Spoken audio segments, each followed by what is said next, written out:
자, 여러분 안녕하세요. 오늘은 제가 저번에 말했던 책에 있는 내용을 일부 하기로 하겠습니다. 여기 지금 제가 화면에 책을 그 표지를 지금 펼쳤는데요. 책 제목은 유럽 속의 독일 사회와 이슬람입니다. 이름을 보면 여러분 알겠지만 제가 쓴 책이고요.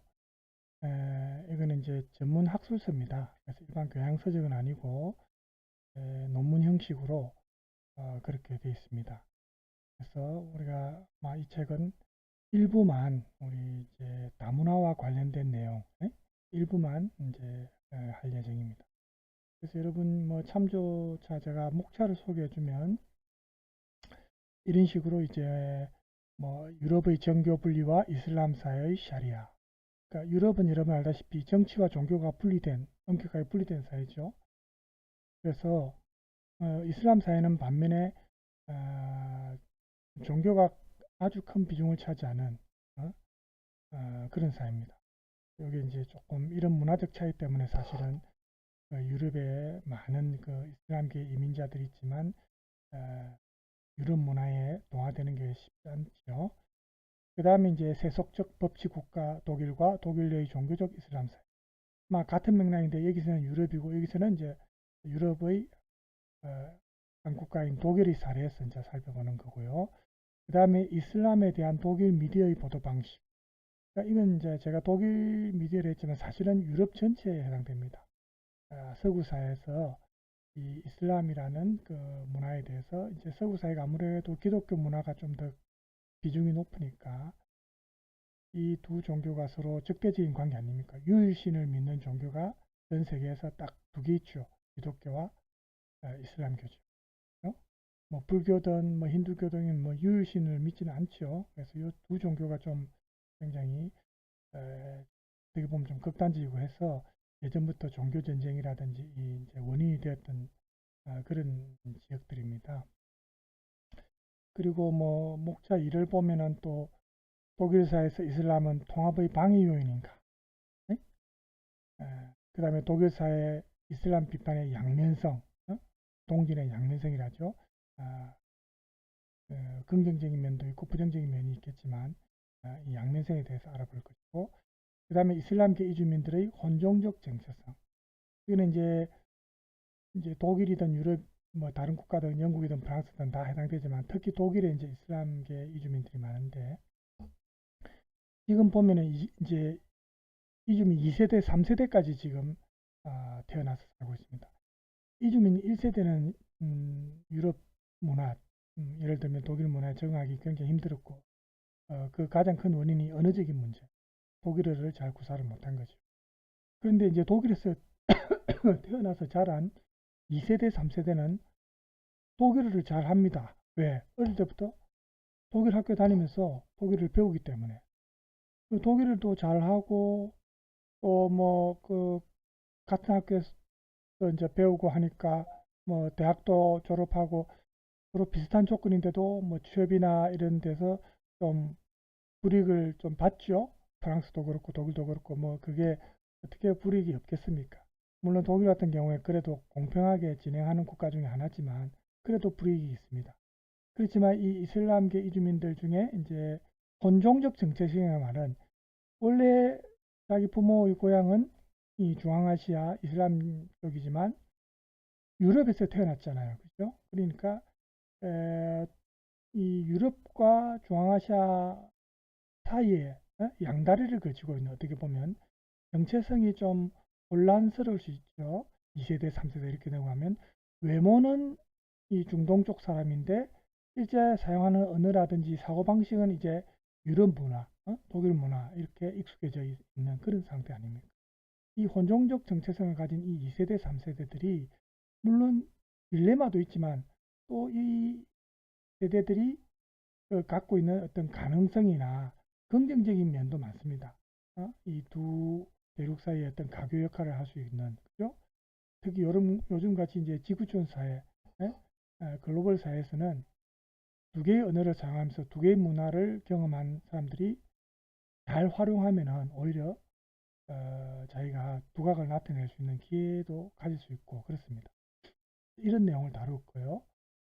역시 젊은 세대 이주민들의 사회 통합에 대한 의지, 이 혼종적 정체성을 가진 사람들과 같은 맥락에서 내용을 본 겁니다. 그 다음에 목차 3으로 넘어가면 이제 이슬람 여인들의 여성 해방, 페미니즘과 관련해서 아무래도 유럽보다는 이슬람 쪽이 아직은 좀 더 남성 중심의 가부장적 사회가 만연합니다. 여전히.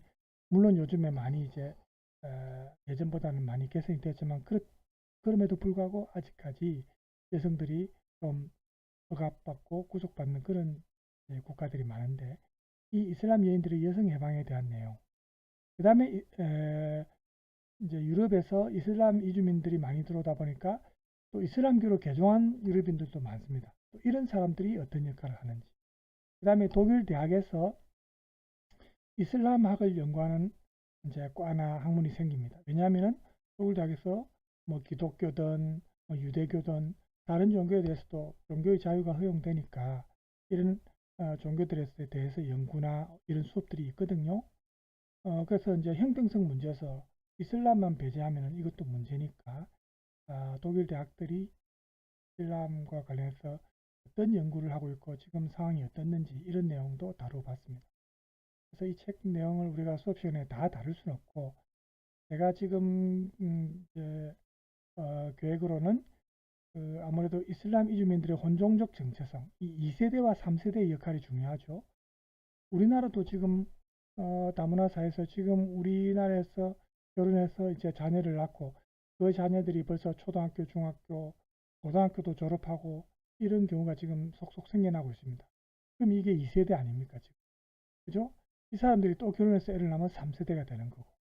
그럼 이제 우리같이 지금 출생률이 떨어지는 이런 상황에서는 이런 이민자 2세대, 3세대들을 우리가 잘 통합해서 우리 문화로 이제 끌어안고, 물론 그 나라의 문화도 인정을 해줘야 됩니다. 강제로 우리 문화로 동화시키려고 하면 오히려 역효과가 나죠. 더 이제 갈등이 생기죠. 자기들이 원해서 스스로 좀 더 우리 문화에 친숙해지는 게 더 좋은데, 어쨌든 자기 나라의 문화도 누릴 수 있도록 그 자유를 허용해줘요. 상대적인 거 아닙니까? 우리가 외국에 뭐 미국이든 유럽이든 어디 갔을 때 우리 문화에 대해서 완전히 금지당하고 무조건 그쪽 문화에 따르라 하면은 얼마나 서럽겠습니까? 그렇죠? 갈등도 생겨서 마찬가지라는 겁니다. 우리가 그런 입장을 이제 생각해 볼 수 있고, 그다음에 이제 앞부분 중에 오늘은 저는 그래서 이제 개인적으로는 이렇게 독일 사회에서 이슬람은 통합의 방해 요인인가, 이 내용을 먼저 달아보고 싶습니다. 이걸 하고 그 다음에 또 여유가 있으면 이슬람교 이주민들의 혼종적 정체성이나 사회 통합에 대한 의지, 그 다음에 뭐 이제 이슬람에 대한 독일 미디어, 즉 이 유럽 미디어라고 보면 됩니다. 유럽 언론들은 어떻게 보도를 하고 있는가?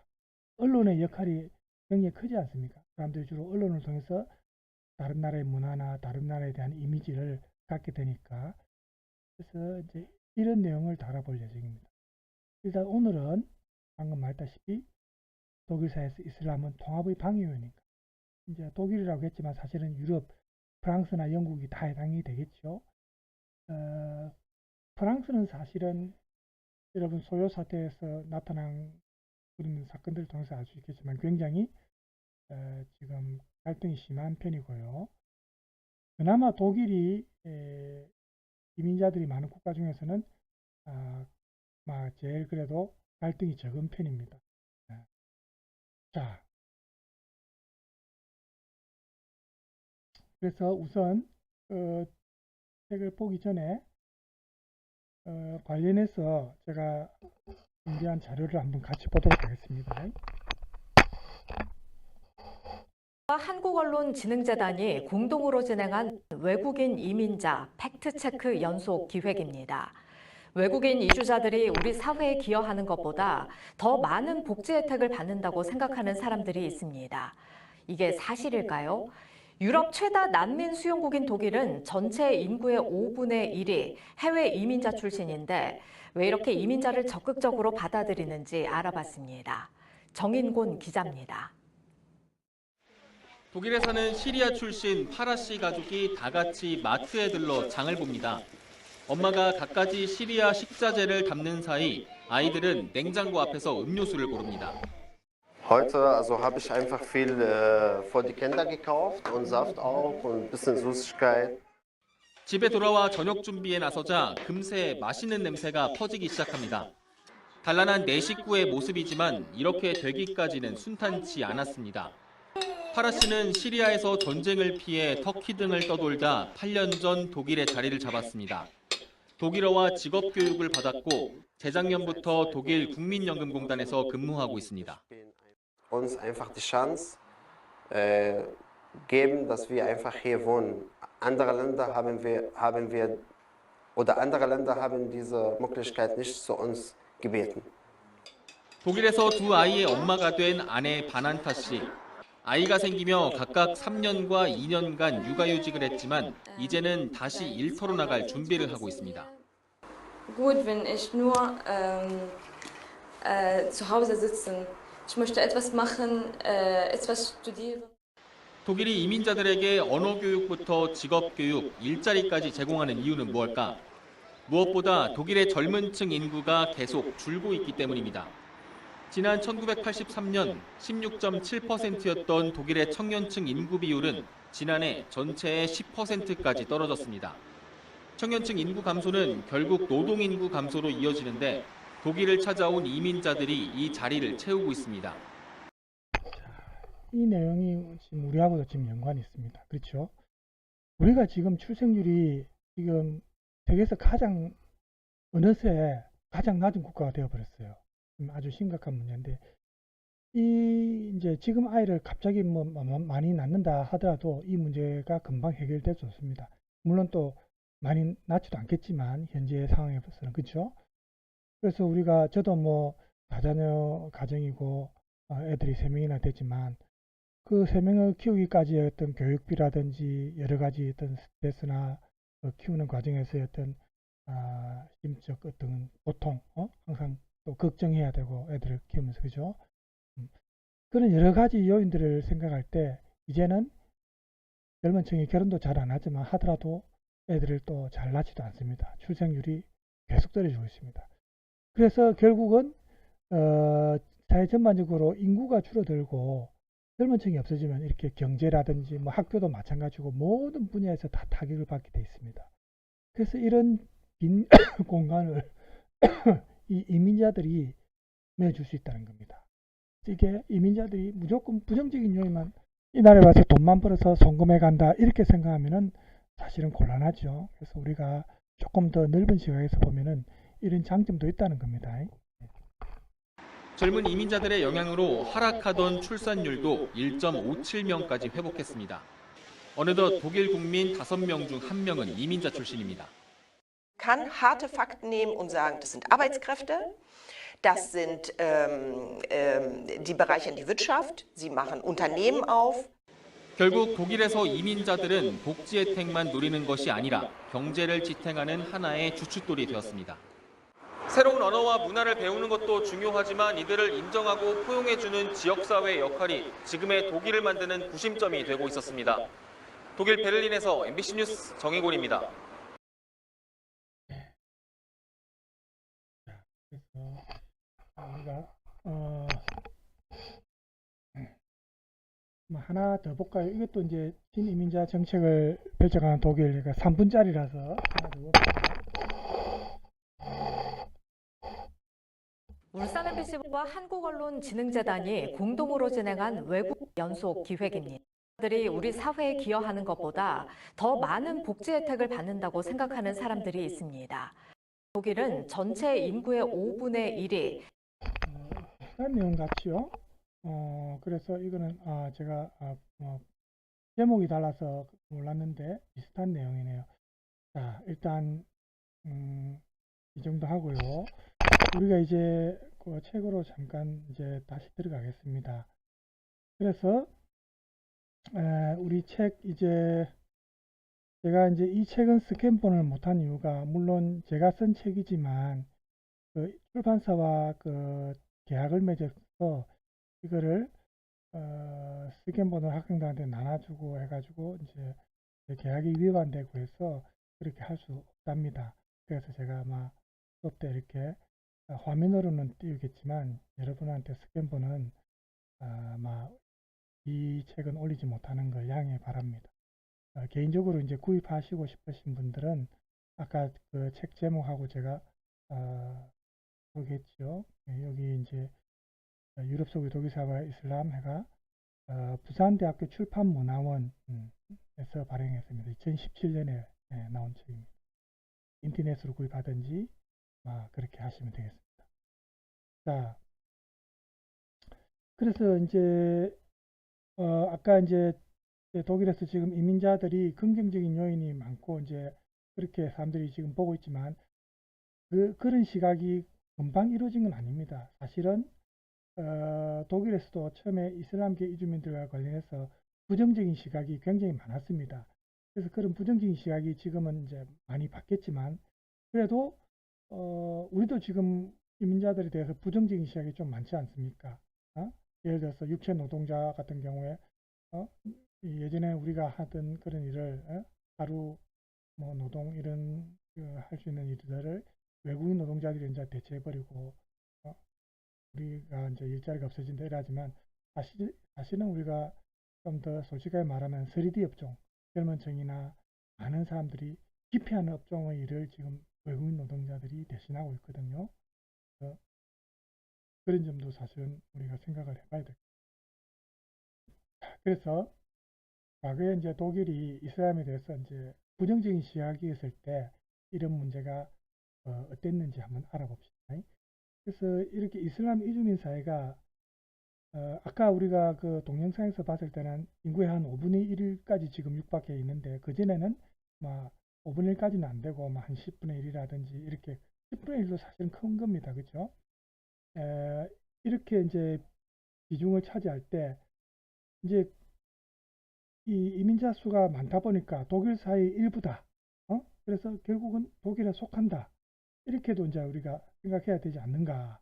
이런 문제가 이제 독일 사회 내에서 제기되어 온 문제거든요.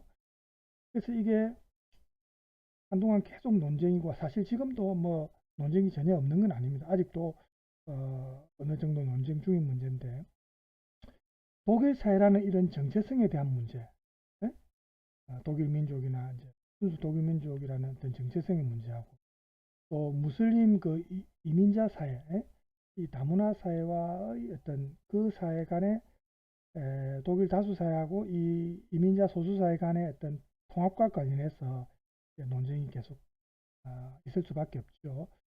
그래서 예를 들어서 공적 장소에서 종교 역할과 관련해서 독일을 비롯해서 유럽의 다른 국가들은 조금 비종교적이고 대속적인 그런 법치 국가가 대외적으로 천명된 그런 이미지입니다. 물론 기독교를 믿는 사람들도 많고 유대교 믿는 사람도 있고 뭐 이렇게 종교의 자유는 다 있지만 대외적으로는 어쨌든 정치와 종교가 분리되는 법치 국가 이렇게 이제 표방을 하고 있는데 반면에 이슬람 국가, 중동에 있는 국가들은 그렇지 않죠. 이슬람 종교와 굉장히 밀접한 인간관계를 갖는다는 거예요. 독일에서 이제 기독교나 유대교나 다른 종교와의 형평성을 고려해 가지고 아까 제가 말했지만 이슬람교만 배제하면은 좀 차별이라는 그 어떤 반발을 살 수 있으니까 이슬람교도 다른 종교처럼 제도화시키고 대학 교육에서도 다루고 해야 된다 이런 논쟁이 있었거든요. 이런 게 다 이제 독일이 법치국가이기 때문에 연관이 되는 문제입니다. 그래서 그렇지만 최근 독일 내 이제 여기서 최근이라 했지만 몇 년 전이죠. 독일 내의 정서는 독일 인구의 과반수가 이 이슬람교를 배타적이다, 배타적인 종교다 이렇게 느끼고 많은 독일인들이 또 무슬림 인구가 너무 많다. 독일에 살고 있는 무슬림 인구가. 그래서 독일이라는 국가한테 너무 많은 요구를 한다. 이런 여론이 사실은 한때 팽배했습니다. 반대로 이슬람교를 믿는 사람들은 이민자들이니까 항상 이 사람들이 문화가 다르다고 해서 자신들이 차별받고 있다. 이런 생각을 가지고 있고 정치 사회적으로도 법적으로 경제적으로 불평등한 대우를 받고 있다. 이렇게 보통 생각을 많이 했거든요. 그런데 이런 어떤 개인적이거나 주관적인 인식들이 공개 어떤 석상에서는 보통 제외됩니다. 이 이슬람교와 독일 사회 속의 그 무슬림들의 어떤 생활에 대한 차별적인 인식이나 이런 게 논쟁이 어떤 언론에서 다루는 어떤 스캔들이나 갈등, 이제 언론들이 좀 더 자극적인 뉴스를 보통 내보내고 하니까, 그죠? 그런 것 때문에 사실은 언론을 통해서 이슬람에 대한 이미지가 사실은 더 나빠진 것도. 그래서 독일에서는 이제 이슬람 국가 중에서 터키인들이 비중이 제일 높습니다. 여러분 알다시피 독일은 1, 2차 세계대전을 물론 전쟁을 일으킨 전범국이지만 또 패전국이기도 하고, 그래서 전쟁이 끝나고 나서 국토가 폐허화된 상태에서 젊은 또 남자들이 많이 죽었으니까 이 경제를 일으키기 위해서 노동력이 필요한데 젊은 인구가 별로 없었어요. 그래서 2차 세계대전 이후부터 이미 외국인 노동자들을, 특히 육체 노동자들을 많이 받아들였는데, 유럽에서 가까운 나라가 터키 아닙니까? 터키가 이제 아시아와 유럽 중간에 위치한 유라시아 대륙이라 하죠. 아시아와 유럽을 잇는 그런 위치에 있는 국가인데, 터키가 아무래도 좀 가난한 국가에 들어가잖아요. 그죠? 그래서 터키가 독일에 돈을 벌러 외국인 노동자들이 많이 갔습니다. 그래서 이제는 그 터키, 아까 우리 그 뉴스 영상에도 나왔지만 그 시리아도 내나 터키처럼 이슬람계죠. 그 독일 내에서 이제는 독일 사회 구성원으로서 인정하지 않을 수 없는 그런 어떤 위치까지 간 거예요. 그런데 이제 독일 내 여론은 대체로 보면은 그 이슬람계 공동체가 독일 사회 통합에 방해가 된다. 이런 시각이 좀 우세했습니다. 지금도 물론 그런 시각이 아직도 있습니다만 예전보다는 많이 낮아졌죠. 왜 그러냐면 이슬람계 주민들이 독일 다수사회에 맞서서 자기들만의 어떤 울타리를 친 사회, 여기서 뭐라고 했습니까? 평행사회라고 하죠. 평행사회. 독일어로 파라렐 게젤샤프트를 하는데, 여러분 평행선이라는 말 알죠? 평행선은 서로 만납니까? 안 만납니까? 계속해서 서로 만나지 못하고 이어지는 평행, 서로 이제 양쪽에서 같이 가기만 하지 만나지는 못하잖아요. 그래서 이제 평행사회란 말을 했는데, 이렇게 배타적으로 구축한 평행사회를 이제 만들어 가지고 또 거기서 또 뭐 폭력의 문제도 일어나고, 이런 사회적인 문제, 이런 것 때문에 사회 통합이 어렵다, 이렇게 이제 보는 사람들이 많았어요. 예를 들어서 또 이제 통합에 실패하게 되는 원인을 이제 사람들이 언급하는 것 중에, 예를 들면은 독일어 구사 능력이 불충분하다. 이거는 이제 주로 이주민 1세대에 해당이 됩니다. 2세대, 3세대로 넘어가면 독일어 구사는 다 잘하거든요. 외모만 이제 조금 독일인과 다를 뿐이지 언어적인 문제는 없죠. 1세대에 해당되는 거고. 그 다음에 독일인과의 접촉을 기피하는 경향. 자기들끼리, 여기 평행사회하고 관련이 있습니다. 자기들끼리만 모여서 살고 독일 문화와 섞여서 독일 문화에 뭐 동화된다든지, 아니면은 자기 나라 문화를 유지하더라도 독일 땅에서 사니까 독일인들과 좀 접촉하고 해야 되는데 이걸 기피한다는 거. 그 다음에 인종적인 이질감. 벌써 외모에서 차이가 나죠. 피부 색깔이라든지 이런 것 때문에 어떤 격리 현상이나 어떤 차별감을 느낀다는 거. 그래서 몇 년 전부터 이러한 논쟁이 이제 이슬람교에 대한 논쟁하고 같이 다뤄집니다. 그래서 어떤 사람들은 좀 비판적인 사람들은 얘기를 들어보면 통합에 대한 마음의 각오가 부족하다, 아니면 통합할 의사가 이 사람들은 없다, 이렇게도 비판을 하는 사람들이 있고요. 또 일부는 이건 이제 굉장히 선입견을 가진 사람들인데, 이슬람교를 믿는 사람들은 통합이 불가능하다, 이런 선입견을 가진 사람들이 이슬람교와 독일 사회의 통합과 관련해서 이런 담론에서는 왜 그런 시각이냐면, 민주주의보다 이슬람교를 더 우선시한다, 이 사람들은.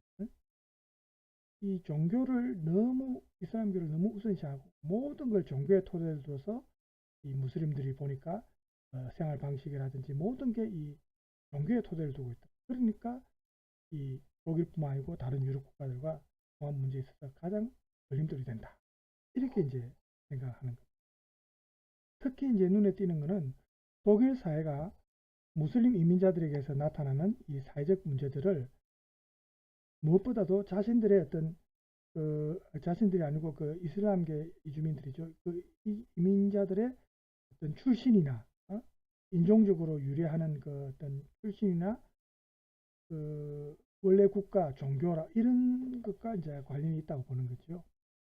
그래서 이런 문제들이 주로 보니까 터키나 아랍인들한테서 많이 나오더라. 많이 나타나더라. 그래서 이슬람교가 문제구나. 이렇게 이제 생각을 하게 된다는 거죠.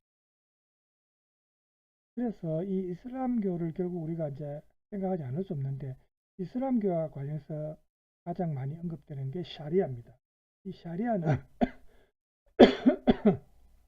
여러분 여기 90의 각주를 보면 알겠지만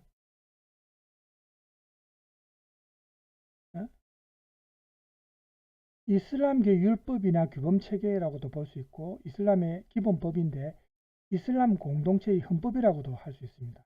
신적인 뜻을 모든 삶의 모든 정황에 다 적용한다는 겁니다. 신이 정해준 일종의 계시법과도 같아. 그래서 종교적 의무나 개인과 사회생활, 형벌 모든 걸 규정할 수 있는 게 이 샤리아라는 율법이다.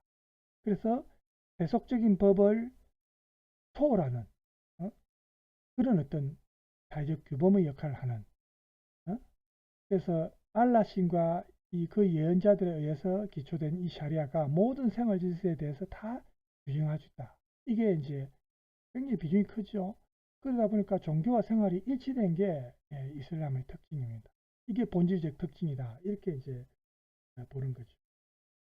그리고 이제 뭐 요즘엔 좀 뜸해졌지만 한때 이슬람과 관련해서 테러가 심했을 때 극단적인 이슬람주의자들 그죠? 뭐 오래됐지만 9.11 테러라든지 이런 게 이제 가장 큰 이슬람 테러의 어떤 이미지를 심어줬는데 이런 잠재적인 폭력성 이런 게 또 독일 사회에서 유럽에서 통합에 있어서 가장 큰 방해 요소다. 보통 이렇게 생각을 합니다. 그리고 이제 무슬림 여성들이 착용하는 히잡 있죠. 머리에 두르는 머리와 상반신을 가리는 히잡. 보통 이제 두건처럼 이렇게 돼 있죠. 요즘에는 이제 히잡도 보면은 컬러풀하게 다양하더라. 그죠? 네, 그래서 뭐 패션처럼 이렇게 또 히잡을 사용하긴 하는데 우리는 사실은 히잡에 대해서 어떤 선입견도 없고 뭐 머리에 히잡 했다고 해가지고 거기에 대해서 뭐 부정적으로 보고 뭐 히잡 벗어라 이렇게 안 하는데 유럽에서는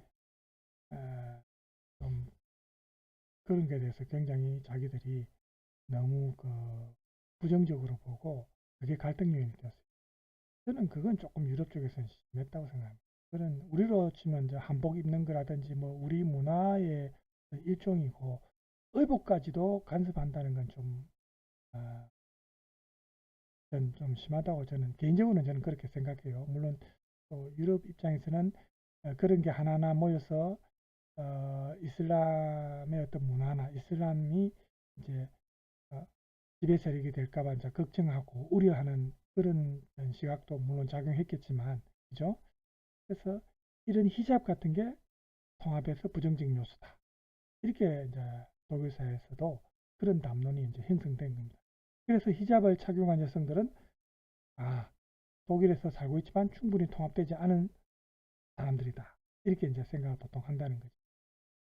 그래서 독일에서 이 이주 정책의 핵심 개념인 이 통합이 보면은 사실상 내용이 구체적으로 명료하게 나타나 있지 않습니다. 공개적 토론에서 이게 자의적 해석에 의해서 임의적으로 사용될 수도 있고 어떤 제도와 법제화된 통합 개념이라는 건 아니거든요. 그래서 이런 논쟁 속에서 이제 통합이 보면은 어떻게 보면은 아까 말했다시피 그런 이슬람은 통합하기 힘들다 이런 선입견이 많이 작용하니까 이미 실패하는 것에 초점이 맞춰지는 경향이 클 수밖에 없다는 거죠. 예. 그래서 어떤 사람들은 통합을 차라리 무슬림들한테는 요구해서는 안 된다, 이런 생각까지도 가진 사람들이 많습니다. 이렇게 돼버리면 더욱더 사실은 통합이 어려워진다고 우리가 볼 수 있는 거죠. 예. 자, 그 다음에 이제 여기 보면은 이제 이슬람계 이주민 사회는 이슬람 문화의 하수인인가, 이렇게 제목이 되어 있습니다. 이슬람 문화에 대한 독일인들의 어떤, 혹은 이제 독일인에 되어 있지만 결국 유럽인이라고 봅시다.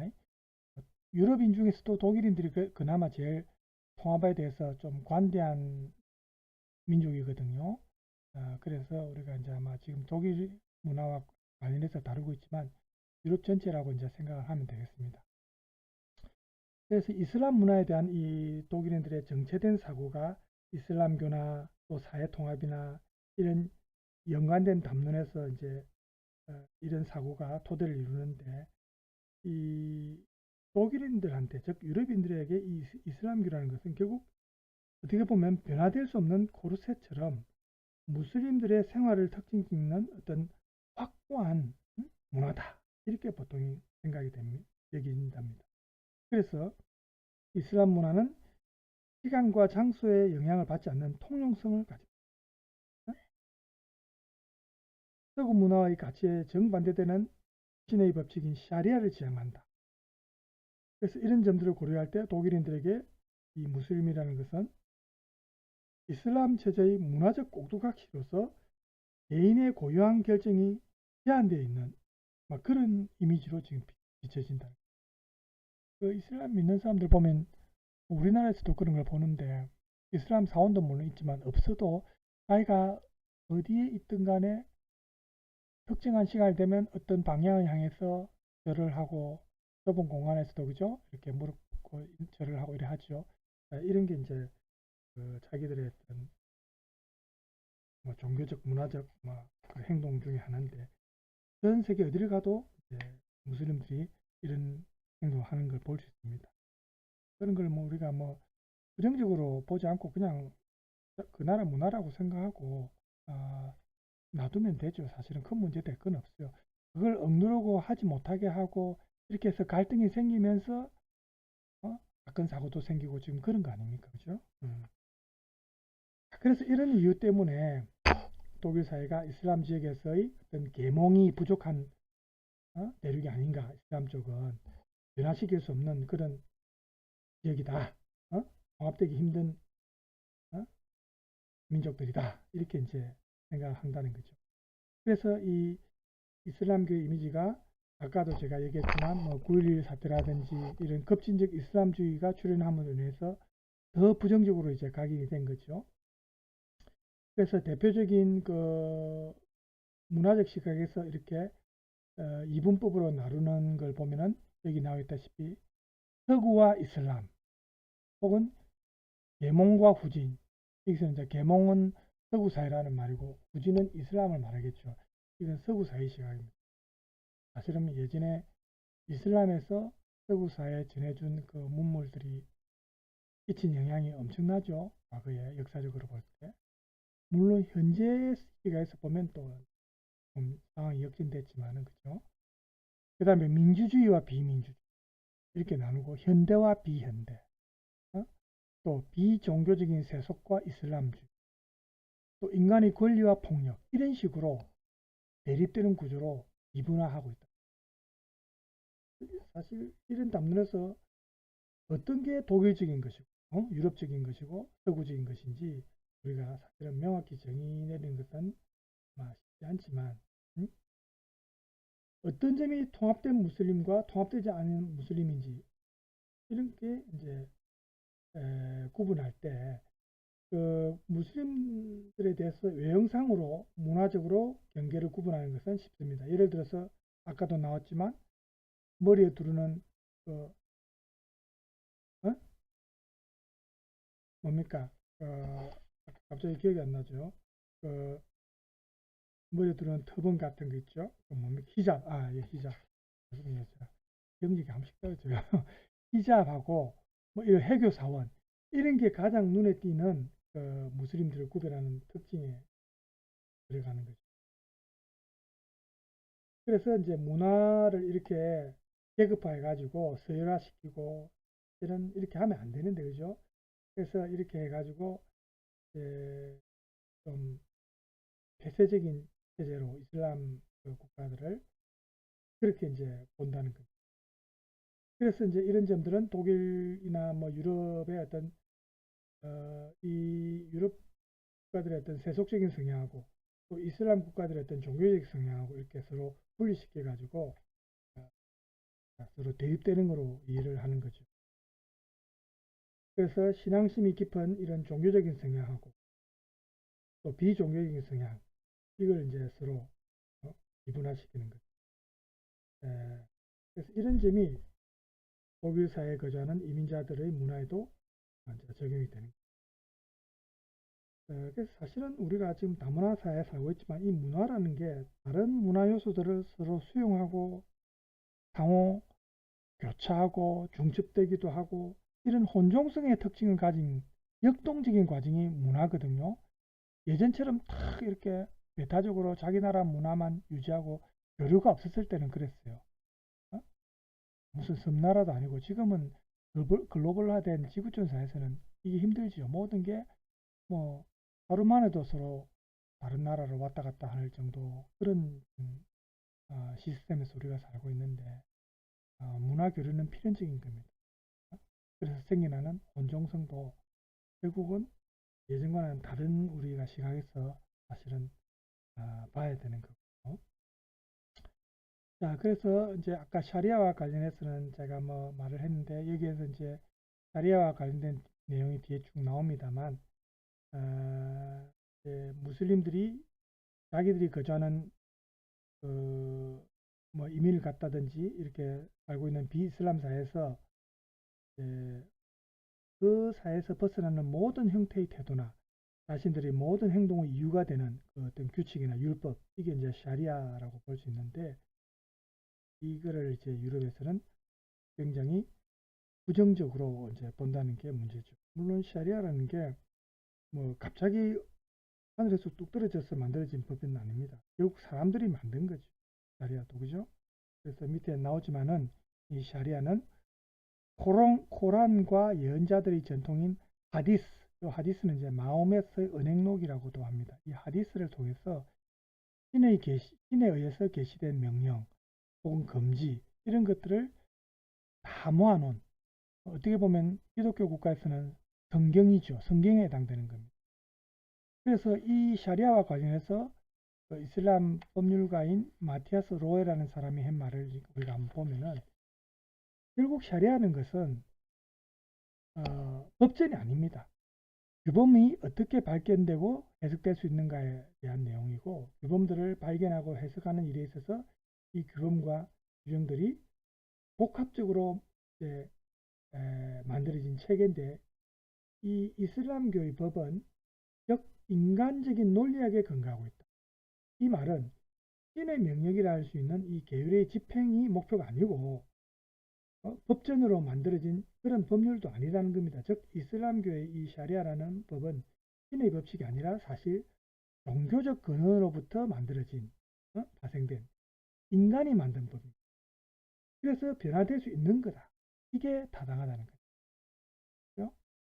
성경도 마찬가지 아닙니까? 우리가 뭐 성경이 하늘에서 그냥 하느님이 만들어서 지상에 떨어뜨린 책, 그런 게 아니죠. 옛날에 무슨 인쇄술이 있었습니까? 어떻게 만들어졌습니까? 입에서 입으로 전해져 내려오고 누군가가 기록을 했기 때문에 만들어진 게 성경 아닙니까? 맞습니다. 그래서 다른 나라의 문화나 종교에 대해서 자기만의 어떤 입장, 자기만의 시각에서 보면은 이해가 안 되는 경우가 많죠. 자, 그 다음에 이제 이 통합과 관련해서 유럽군에서 뭐 여기서는 이제 독일의 사례를 들지만 통합이 힘들다 하고 배타적으로 보는 것 중에 하나가 폭력입니다. 결국 이게 이제 테러와 관련되는 거죠. 이게 유럽에서 이슬람을 결국은 유럽에서 통합되기 힘든 그런 민족이다. 그런 이민자들이다, 소수자이다 이렇게 보는 주 근거가 되는데 사실은 독일보다 이제 프랑스, 영국이나 프랑스 중에 프랑스가 굉장히 심했습니다. 사르코지가 대통령으로 있었을 때 제일 심했죠. 사르코지가 이제 선거에서 표를 좀 더 많이 얻기 위해서 좀 조장한 것도 있지만은 어쨌든 이 이슬람계 사람들이 이제 자기네 나라로 뭐 우리 프랑스에 동화되기 싫으면 너희들 나라로 가라 뭐 이런 식의 어떤 연설을 많이 했거든요. 그래서 사실은 굉장히 반감을 많이 샀고 대신에 프랑스 내에 거구주의자들이나 또 프랑스 사람들한테는 또 표를 많이 얻고 뭐 그런 경우가 있었습니다. 제가 영상을 하나 준비했는데 프랑스와 관련해서 뭐 몇 년 됐습니다만 볼까요? 사건이 프랑스 주류 사회와 무슬림 사이의 갈등으로 번질 가능성도 제기되고 있습니다. 중동 전문가와 좀 더 자세하게 짚어보겠습니다. 박현입니다. 교수님 안녕하십니까? 네, 안녕하십니까? 네, 얼마 전 무함마드 만평 문제로 프랑스에서 흉기 테러가 발생했을 때도 분석을 해주셨는데 이번 사건의 파장도 매우 큰 것 같습니다. 프랑스, 서유럽 국가들 가운데 무슬림 인구가 가장 많잖아요. 이 때문에 갈등도 더 자주 발생하고 있을까요? 네, 사실은 이번 사건이 더 무서웠던 것은 그 고등학교 선생님이 학생에 의해서 목이 잘렸다는 거거든요. 이게 단순히 총기 사건도 전해주는 충격이 굉장히 큽니다. 예, 프랑스 같은 경우에는 무슬림 인구가 얼마큼 되는지 사실 알 수가 없습니다. 왜냐하면은 프랑스는 정교 분리 정책 때문에 이 종교 조사를 할 수가 없거든요. 그래서 많은 경우에 추측을 하는데 프랑스 인구의 한 8에서 9%, 10% 안쪽이 지금 무슬림이라고 봅니다. 그렇다면 약 한 550만 정도 되는데요. 예, 프랑스가 오랫동안 그 북아프리카의 식민지를 경영했고 그러다 보니까 난민이라든지 경제적 난민들을 비롯해서 많은 무슬림들이 프랑스에서 들어와서 살고 있고요. 그래서 그리고 이제 이들이 프랑스가 가지고 있는 정교 분리 정책을 잘 이해를 못해서 아무래도 이러한 비판이라든지 언론에서 나오는 이러한 만평들에 대해서 대단히 민감한 반응을 보이기 때문에 향후 이런 사건들이 계속 일어날 가능성이 없다고는 말할 수 없을 것 같습니다. 네, 프랑스 당국이 이번 사건을 이슬람 테러로 규정했습니다. 마치 무슬림 퇴치를 선언한 것처럼 매우 강경하게 대응하고 있는데 이 같은 대응에 대해서는 어떻게 생각하세요? 사실은 프랑스로서는 굉장히 고민이 깊을 겁니다. 왜냐하면 이 표현의 자유라는 문제가 프랑스 내에서도 지금 그 문제가 되고 있거든요. 어디까지 표현의 자유를 존중할 것인가라는 건데요. 일단 제가 말씀드렸듯이 프랑스는 라이시테라고 그래가지고 정교를 완벽하게 분리하는 정책을 취하고 있기 때문에 이걸 굳이 이슬람을 탄압하는 거라고 볼 수는 없거든요. 근데 이제 문제는 그 프랑스에 살고 있는 그러니까 500만에 달하는 프랑스 내 무슬림들이 이걸 과연 얼만큼 이해할 수 있고 교육이 돼 있느냐, 사실 이거 가장 큰 문제입니다. 프랑스인 자체도 지금 이 종교의 자유를 가지고 표현의 자유를 가지고 논쟁을 벌이고 있는데 이러한 문화에 익숙하지 않은 무슬림 소수라도 무슬림들이 이해하지 못하고 있는데 이걸 얼만큼 이해하느냐에 따라서 프랑스의 현 정부의 정책이 효과를 보느냐 안 보느냐 이 차이를 보일 것 같습니다. 네.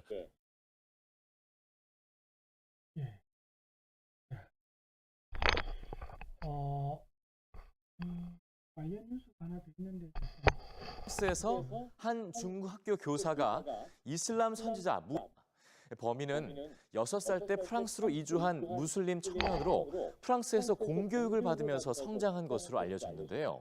이를 두고 프랑스의 사회통합 교육이 한계에 부딪혔다는 분석도 나오고 있습니다. 뉴스지에서 전해드립니다. 프랑스 중학교에서 역사와 지리 과목을 담당했던 교사 사뮤엘 파티는 표현의 자유를 주제로 한 수업 시간에 무함마드 풍자 만평을 보여줬는데요. 이 사실에 분노한 이슬람 극단주의자에 의해 길거리에서 목이 베어 살해됐습니다.